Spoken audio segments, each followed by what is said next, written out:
हरे कृष्णा। तो आज हमारा बहुत अच्छा टॉपिक है, क्योंकि मेरे जितने भी व्यूअर्स हैं और जितने भी मेरे प्रभु जी माता जी हैं जो भी मुझे लिखते हैं कि प्रभु जी फर्स्ट इनिशिएशन तो बता दिए, आप पहला इनिशिएशन के बारे में आप बता दिए, अब इसके बाद भी और कुछ है कि नहीं है। तो आज मैं यही बताने वाला हूँ कि फर्स्ट इनिशिएशन के बाद आपको सेकंड इनिशिएशन के लिए भी अप्लाई करना है।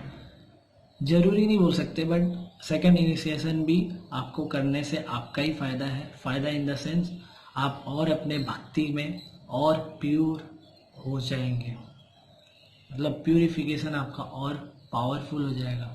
आपका जो मन है वो भी पावरफुल बन जाएगा, आपका जो चेतना है, आपका जो आत्मा है वो भी पावरफुल बनेगा सेकंड इनिशिएशन के लिए। इसलिए सेकंड इनिशिएशन के बारे में आज आपको बताएंगे और देखते रहिए। तो सेकंड इनिशिएशन के पहले तो आपको फर्स्ट इनिशिएशन पास होना पड़ेगा। पहला आप पास हो गए, दीक्षा हो गया। अब आपको सेकंड इनिशिएशन के लिए अप्लाई कब करेंगे वो भी हम आपको बताएंगे। जो सेकंड इनिशिएशन है उसके लिए आप अप्लाई करेंगे 2-3 साल के बाद। बहुत लोग बोलेंगे कि 2-3 साल इतना देरी क्यों? नहीं, इतना देरी नहीं, ये आपको क्या बताएं। आप जो 2-3 साल आप जो गैप हो रहा है ना, वो 2-3 साल आप अपने आप को और प्यूरिफाई करेंगे। कैसे? आपको भगवत गीता 2 से 3 बार और पढ़ने हैं। श्रीमद् भागवतम उसको 2 से 3 बार और पढ़ने हैं। फिर लॉर्ड चैतन्य महाप्रभु का जो बुक है उसको भी 2-3 बार पढ़ना है। फिर और भी बहुत सारे nectar of devotion, Krishna book, ये सब आपको पढ़ना कंपलसरी है 2-3 बार। और भी बहुत सारे बुक्स हैं, आपको हम बताएंगे, आप मुझे मेल कीजिएगा, हम आपको सब बताएंगे। क्योंकि इस वीडियो में मैं बताऊंगा ज़्यादा तो ये वीडियो बहुत बड़ा हो जाएगा।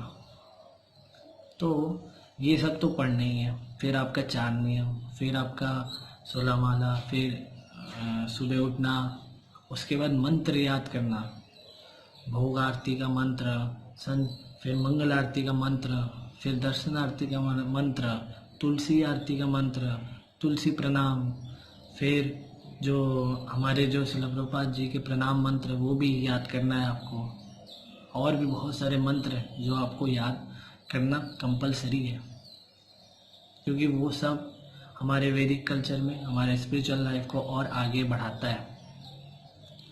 तो आपको ये सब तो करना ही है। फर्स्ट इनिशिएशन के लिए भी ज़रूरी है और सेकंड इनिशिएशन के लिए भी ज़रूरी है। तो आप ये कीजिएगा तभी, इसलिए ये 2-3 साल आपको बस इसमें ही आपका लग जाएगा, पता भी नहीं चलेगा कि 2-3 साल हो भी गए। तो आपके 2-3 साल आपको ये सब प्रैक्टिस करने हैं। आप करिएगा, देखिएगा आप ये आनंदमयी हो जाएंगे। उसके बाद ही आप सेकंड इनिशिएशन के लिए अप्लाई करेंगे, क्योंकि इसमें भी आपका इंटरव्यू होगा। फिर आपका जो रिटन टेस्ट होगा उसमें भी आपको 90% पासिंग मार्क है, वो लाना ज़रूरी है, कंपलसरी है। तभी आप सेकंड इनिशिएशन में पास होंगे, नहीं तो नहीं हो पाएंगे, फिर आपको री देना पड़ेगा। तो आपको ये ज़रूरी है, आप करिएगा तो आपका ही अच्छा होगा। और ये आपकी इच्छा है, ये कोई फोर्स भी नहीं करेगा कि आप करो करो करो, ये आपकी इच्छा है। आपका जो मन है वो और साफ होगा, नीट एंड क्लीन होगा। और हम भी यही चाहते हैं, भगवान के दुआ से, भगवान की कृपा से आप भी और आनंदमय जीवन जिए और सब आनंदमय रहे।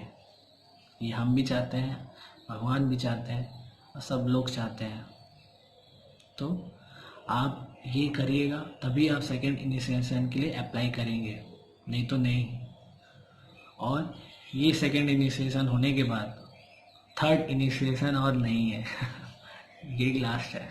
मीन्स उसके बाद आप जब ब्रह्मचारी बनना चाहते हैं तो ब्रह्मचारी का अलग होता है, फिर सन्यासी का अलग होता है, वो 50 साल के बाद होता है। 50 ईयर्स के बाद ही आप सन्यासी का एग्ज़ाम या जो भी होता है, एग्ज़ाम्स होते हैं, इंटरव्यूज़ होते हैं, वो आप 50-50 ईयर्स के बाद ही आप सन्यासी बन सकते हैं। और उसका भी एक नियम है, आप ब्रह्मचारी हो तभी आप सन्यासी के लिए अप्लाई करेंगे। आप ब्रह्मचारी नहीं हो, आप गृहस्थ हो, मीन्स आप शादीशुदा हो, तो आप सन्यासी नहीं बन सकते। ये इस्कॉन का रूल है। तो आपको रूल का नियम भी पालन करना जरूरी है। तो आप नियम पालन करेंगे, और ये जो इस्कॉन का रूल है, ये नियम हमेशा पालन हम भी करते हैं, आप लोग भी करिएगा। तो आज का टॉपिक यहीं समाप्त होता है। आगे भी और भी वीडियोस आते रहेंगे, तो प्लीज़ मुझे लाइक कीजिएगा, शेयर कीजिएगा और सब्सक्राइब भी ज़रूर करिएगा, क्योंकि आप सब्सक्राइब करेंगे तो मुझे और सपोर्ट मिलेगा, तो मैं और भी नए नए वीडियोस ला पाऊँगा आप लोगों के लिए। तो आप करिएगा और मुझे भी कृपा दीजिएगा। हरे कृष्णा, हरि बोल।